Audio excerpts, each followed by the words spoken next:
नमस्कार, मैं शंभू कुमार सिंह और आप देख रहे हैं नेशनल दस्तक। मैं बहुजन समाज के लोगों से अपील करने के लिए आया हूं, क्योंकि नेशनल दस्तक की ये रिस्पॉन्सिबिलिटी भी है कि हम आपको आगाह करते रहें। मैंने 15 मई को एक वीडियो डाला था कि किस तरह की गड़बड़ियाँ हो सकती है। उसी के आधार पर ये पूरा ईवीएम जो मशीन है, ये जो पूरा एग्जिट पोल है चैनलों का, वो आ रहा है। लेकिन ऐसा नहीं है कि इससे आप नहीं बच सकते हैं। पहले मैं 2-3 बातें बोल दूँ। कल सैयद शुजा के साथ मेरी बातचीत हुई थी। मैंने कहा था आप लोग मुझे मैसेज कीजिए, अपनी कंस्टिट्यूंसी का नाम लिखिए, क्षेत्र का नाम लिखिए, नंबर लिखिए, ईवीएम नंबर लिखिए। और वो मैंने कैंडिडेट के लिए कहा था। मुझे कल रात से सोने नहीं दिया गया है। अब तक मुझे 10,000 कॉल आ चुके हैं। तो आप मेरी परिस्थिति को समझिए। मैं आपसे गुजारिश कर रहा हूँ, मैं फ़ोन नहीं उठा सकता, इतना फ़ोन नहीं उठा पाऊँगा। आप मुझे मैसेज कर सकते हैं। और मैं ये जो वीडियो डाल रहा हूँ, ये बहुजन समाज के लिए डाल रहा हूँ। मैं तमाम लोगों से रिक्वेस्ट कर रहा हूँ कि आप लोग प्लीज़ परेशान मत होइए, प्लीज़ मत घबराइए, अपने आप पर भरोसा रखिए। अगर SC ST OBC माइनॉरिटी के लोगों ने वोट दिया है तो एक तो हम डिक्टेटरशिप मॉडल की तरफ बढ़ गए हैं, ये सही बात है जो मैं बार बार कह रहा हूँ। मोदी जी के साथ पूरा सिस्टम है। सिस्टम मतलब सुप्रीम कोर्ट के सवर्ण जज हैं, चुनाव आयोग के सवर्ण अधिकारी हैं, CBI के अधिकारी हैं, और इस देश में 99.99% सवर्ण समाज के लोग हैं। तो उनकी वैचारिक सहमति है। चुनाव के दौरान भी इस तरह की तस्वीरें आ गई है सामने कि किस तरह से जो प्रिजाइडिंग अफसर है वो जाके बटन दबाता था। लेकिन खेल इतने से नहीं बिगड़ा है। अभी भी बहुजन समाज के लोग चाहें तो इस पूरे खेल को बचा सकते हैं। अभी आज 20 तारीख है, 20, 21, 22 3 दिन बहुत क्रूशियल हैं। और ईवीएम का जो मसला है, आप तय मानिए ईवीएम से गड़बड़ी होती है। अगर ये गड़बड़ कर पाए तो नतीजे वही होंगे जो एग्जिट पोल के होंगे। सोशल मीडिया पर लोग लगातार लिख रहे हैं। कैसे बच सकते हैं मैं आपको ये भी बताऊंगा। बहुजन समाज के लोग इस नतीजे को उलट सकते हैं, वो बताऊंगा। लेकिन मैं मोटी मोटी बातें बताना चाहता हूँ कि पहले तो अपने आप पे नियंत्रण रखिए। कमज़ोर दिल के लोग हैं वो इन सब खबरों से दूर रहें। ऐसा नहीं है कि हम लोग मर जाएंगे, बर्बाद हो जाएंगे, ख़त्म हो जाएंगे।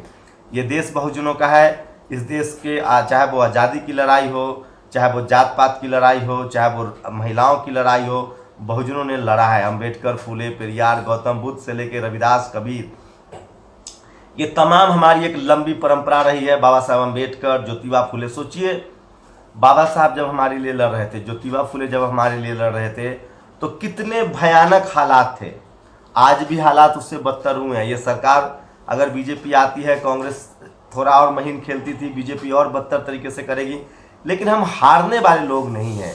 बहुजन समाज के लोग हैं, लड़ेंगे, मरेंगे। हम ज्योतिबा फूले, जगदेव प्रसाद, पेरियार ललई सिंह यादव, रामस्वरूप वर्मा के वंशज हैं। हम अम्बेडकर, फूले, पेरियार के संतान हैं। हम सावित्रीबाई के संतान हैं। हम अम्बेडकर, रविदास, कबीर के संतान, मानस संतान हैं, वैचारिक संतान हैं। हम लोग झुकने वाले नहीं हैं। लेकिन हम पूरी लड़ाई डेमोक्रेटिक तरीके से ही लड़ेंगे। बाबा साहब ने कलम से लड़ाई लड़ी है, ज्योतिबा फूले ने कलम से लड़ाई लड़ी है। हम इनसे भी कलम से ही लड़ाई लड़ेंगे और करते रहेंगे आंदोलन तब तक जब तक हमें हमारा बराबरी का अधिकार नहीं मिल जाता और भारत देश मजबूत नहीं होता है। तो आप लोग हड़बड़ाइए मत, घबराइए मत। आपको राजनीतिक चेतना का प्रसार कीजिए। ऐसा होता रहा है। सद्दाम हुसैन इसी तरह से जीतते रहे हैं। पुतिन, फ्रांस में जो मोदी जी के बहुत अच्छे दोस्त हैं, वो इस तरह से जीतते रहे हैं। गद्दाफी जीतते रहे हैं। रॉबर्ट मुगाबे जीतते रहे हैं। वेनेजुएला में जीतते रहे हैं। फिदेल कास्ट्रो जीतते रहे हैं। तो कुछ लोग धरती पर इस तरह के आते हैं जो डेमोक्रेटिक सिस्टम में भरोसा नहीं करते हैं और वो चीज़ों को मैनिपुलेट करते हैं। मोदी जी उसमें से एक हो सकते हैं, क्योंकि गुजरात में उन्होंने यही लगातार किया था। सोचिए, दलितों की पार्टी है बीजेपी, अब BSP कहते हैं लोग, मैं नहीं मानता। सपा हो, बसपा हो, RJD हो, ये तो बीजेपी को हरा लेती है, लेकिन कांग्रेस नहीं हरा पाती। आप बताइए, पिछले 25 साल 30 साल से गुजरात में कांग्रेस हरा पाई क्या? लेफ्टिस्टों को बंगाल में कांग्रेस हरा पाई क्या? तो ये हरा नहीं पाते हैं। तो कांग्रेस जो है, कांग्रेस की जो पूरी आइडियोलॉजी है वो बीजेपी की है, बीजेपी की पूरी आइडियोलॉजी जो है वो कांग्रेस की है। वो आपको नहीं बचाने आ रही है। लेकिन सवाल उठता है कि अब बहुजन समाज के लोग करें तो क्या करें। आपको पहले मैं कुछ नसीहत देना चाह रहा हूँ, सुझाव देना चाह रहा हूँ। छोटे भाई समझिए, पत्रकार समझिए, समाज का शुभचिंतक समझिए, भारत का शुभचिंतक समझ के समझिए, बहुजन आंदोलनकारी समझिए, बहुजन पत्रकार समझिए। इस नाते मैं सिर्फ इतना कहना चाह रहा हूँ कि आप लोग संयम बनाए रखें। बहुत ज़्यादा घबराने की ज़रूरत नहीं है। हमारे पास खोने के लिए कुछ भी नहीं है। हमारी पीढ़ियाँ भूखे नंगे पैदा होती रही हैं, उनको भूखे नंगे रखा गया है, पढ़ाई लिखाई से दूर किया गया है। लेकिन तमाम परिस्थितियों के बाद भी हम लोग मजबूती से लड़ते रहे हैं, आंदोलन करते रहे हैं और डेमोक्रेटिक तरीके से मानवता को सबसे ऊपर रखते हुए हम लोग अपनी बात को उठाते रहे। पूरा झोल है, ये बदल जाएगा 23 तारीख को अगर हम लोगों ने कुछ सावधानियां बरती तो। मैं SC ST OBC और माइनॉरिटी के लोगों से अपील कर रहा हूं, जितना फेसबुक पर टाइम दे रहे हैं आप अपने अपने इलाके में, मुझे जो 10,000 लोग कॉल कर रहे हैं, देखिए आप देखते रहिएगा, अब मैं बोलता रहूंगा और ये फोन लगातार बजता रहेगा।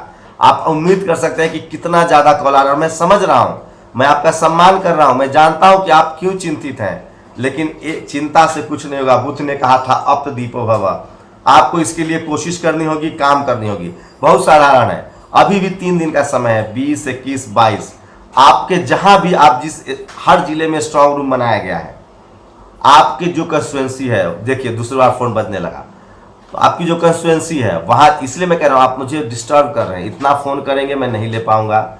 मैं आप लोगों से गुजारिश कर रहा हूं कि आप मुझे मैसेज कीजिए, मेरी सुजा से लाइव होगी, मैं फिर कोशिश करूंगा जानने की। लेकिन मैं फिर कह रहा हूं, मैं सुजा से इसलिए बात कर रहा हूं कि मुझे पता है कि EVM से गड़बड़ी होती है, चुनाव आयोग इस बात को नहीं मानता है, मैं मानता हूं। इसलिए मैं आप लोग को एक सलाह दे रहा हूं, छोटे भाई की तरह, पत्रकार की तरह। और ये देखिए ऐसे ही फोन बजता रहेगा। कल 7 बजे से ये आलम है और 10,000 के करीब मिस कॉल है। आप लोग बुरा ही मत मानिएगा, मैं जानता हूँ आप मेरे चाहने वाले हैं, मेरे समर्थक हैं, मेरे चैनल को चाहने वाले हैं, नेशनल दस्तक आपका चैनल है। तो मैं अब मुद्दे पर आता हूँ। बहुत आसान है, बहुजन समाज के लोग थोड़ा सचेत हो जाएं। SC ST OBC माइनॉरिटी के लोगों से अपील कर रहा हूँ कि आप कुछ मत कीजिए, अभी भी मौका है, सिर्फ एक रात निकला है।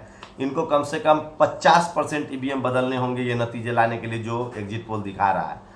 आप अपने स्ट्रांग रूम के आसपास जाइए, वहाँ मंडराइए, वहाँ रहिए, वहाँ देखिए कोई गाड़ी आ रही है, कोई गाड़ी जा रही है। कुछ लोग शक जता रहे हैं कि ऐसा हो सकता है कि पहले से ही स्ट्रांग रूम में, चूंकि 20 राज्यों में बीजेपी की सरकार है, सवर्ण समाज के तमाम लोग उनके साथ हैं, तो 20 राज्यों में हो सकता है कि EVM पहले से ही वहाँ रख दिया गया हो।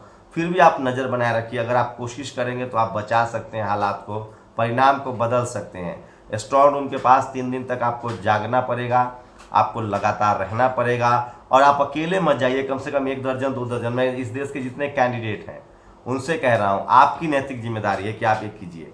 कांग्रेस को लोग नहीं करेंगे, क्योंकि जो एग्जिट पोल आ रहा है उसमें जो मैं चिंता जता रहा था कि जितने कांग्रेस शासित राज्य हैं वहाँ के जो लोग हैं वो वैचारिक रूप से सवर्ण समाज के लोग बीजेपी के साथ हैं।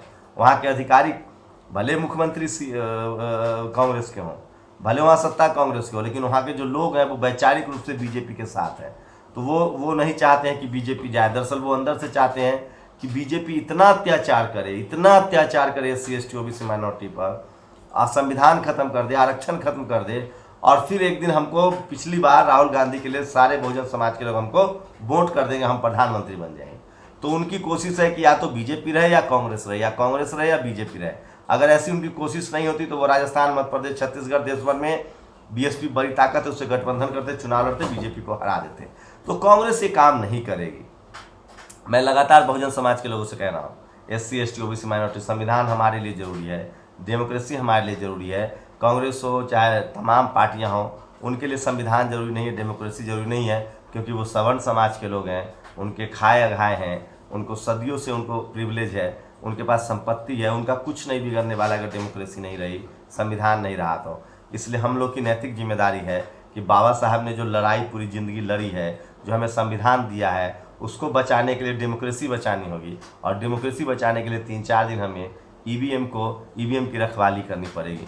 तो वो कीजिए। नेशनल दस्तक को आप जितना फ़ोन करके टाइम वेस्ट कर रहे हैं, आप अपना वीडियो भेज सकते हैं। मैं आप लोगों से लगातार कह रहा हूँ कि आप लोग देश भर में जहाँ भी स्ट्रांग रूम है उसके वीडियो 5-5 मिनट के, 4-4 मिनट के बना के मुझे भेजिए कि रात भर वहाँ लोग निगरानी कर रहे हैं, रात भर लोग जग रहे हैं।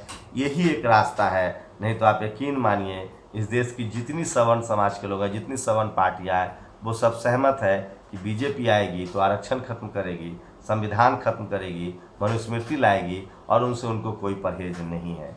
आप एकदम तय मान लीजिए, यकीन मान लीजिए। इसी शर्त पर लोगों ने ढील दी है कि एक बार और बीजेपी आ जाए, और जैसी बीजेपी आएगी SC ST OBC माइनॉरिटी पर इतना अत्याचार होगा कि हमारे लोग जो हैं वो स्वतः फिर कांग्रेस को जाके वोट गिराएंगे 100%। उसके बाद भी मायावती, अखिलेश, तेजस्वी, शिबू सोरेन, हेमंत सोरेन, DMK, उपेंद्र कुशवाहा, ये तमाम लोग एक साथ गठबंधन करके देश भर में चुनाव नहीं लड़ेंगे।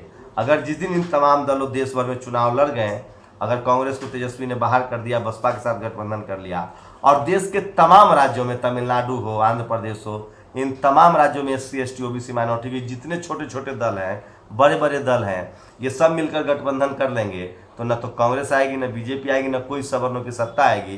तभी संविधान बचेगा, तभी डेमोक्रेसी बच सकती है। कांग्रेस फिलहाल इस चक्कर में है, इस बार बीजेपी आ जाए, अगली बार हम आ जाएंगे, क्योंकि SC ST OBC माइनॉरिटी पर इतना अत्याचार होगा कि वो खुद आ जाएंगे। इसलिए मैं आप लोगों से गुजारिश कर रहा हूँ, आप लोग EVM की रखवाली कीजिए। 2 दिन में आप लोग, अगर 3 दिन आप लोग जग गए तो नतीजे चौंकाने वाले होंगे। शुक्रिया। समू कुमार सिंह, नेशनल दस्तक। नेशनल दस्तक को देखने वालों से अपील है कि वह नेशनल दस्तक के सपोर्टर फॉर्म को भरें ताकि हम सीधे आपसे जुड़ सकें। नेशनल दस्तक की आपसे गुजारिश है कि अगर इसको बचाना चाहते हैं तो नेशनल दस्तक को सब्सक्राइब करने के लिए रेड कलर के सब्सक्राइब बटन को दबाएं, फिर बेल आइकन की घंटी दबाएं। नेशनल दस्तक को बचाने के लिए बहुत जरूरी है कि हर खबर को शेयर करें, लाइक करें, कमेंट जरूर करें।